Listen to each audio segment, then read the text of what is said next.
Acha top c'est parti final poids léger baa ngi noonu diggante Ady Thiomy Mbine Gory contre Franc Diakhao. Ady Thiomy Mbine Gory en rouge, Franc Diakhao en noir. Arbitre bi sifflé na combat ba lambu jawle ndeysaan poids léger.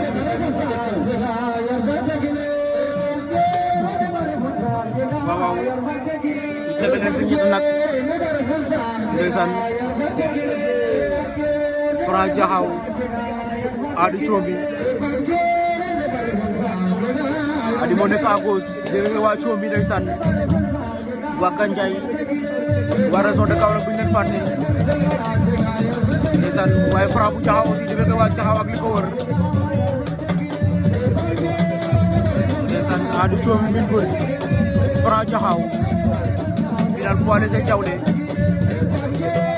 Nous sommes le 5 avril 2025, l'histoire retiendra.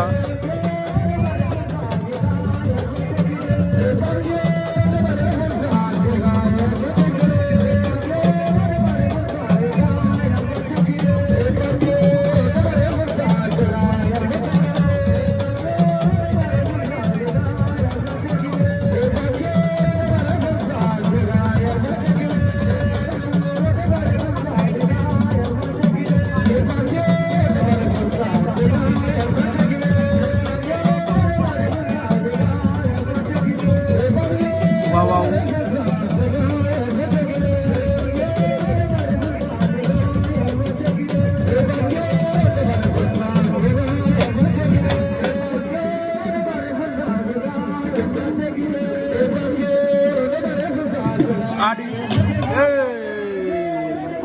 Ady Thiomy daan na ko. Ady Thiomy jël na poids léger ramasse na ko dóor ndeysaan yëg ci koom. Ady Thiomy daan na Franc bu Diakhao. Ady Thiomy jël na poids léger ndeysaan la vacherie de Thiomy Mbine Gory. General TV,